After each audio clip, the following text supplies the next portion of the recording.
I thought I would make a quick little video of this. This is actually my keyless entry remote for my truck, and I've been having an issue with the unlock button.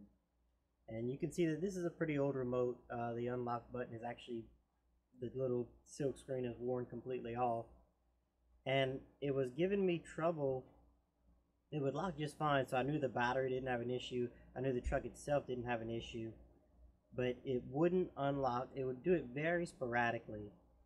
Every once in a while it would kind of, unlock okay, and I could never just hit the button and it unlock. So I decided to pull it apart, and I apologize that this repair is already done.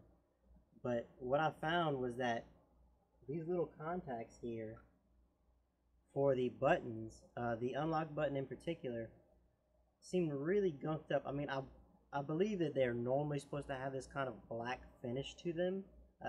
If I'm not mistaken, that's actually maybe like some kind of a carbon coating, kind of like what's on the back side of the button. But there was even like some gunk there, so I cleaned the gunk up, and I actually took a knife and I scraped, and I did the lock side too. I didn't do the panic button because I never use the panic button. But I just scraped until I could see some shininess. I hope that shininess can show up in the camera. And I did it a little bit on the lock, and a good bit on the unlock part of it.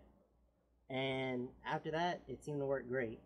So if you're having trouble with your GM remote entry, it could be as simple as that, just to take it apart and scrape it a little bit and be finished up with this.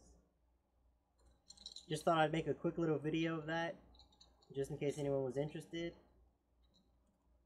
And also, I have to question why GM thought that it was a good idea to not put a slot anywhere in this rim to be able to put a screwdriver in and pop this thing apart. Kind of sucks. I kind of tore it up a little bit, but GM. So I'll see you later, guys. Stay tuned for the next video.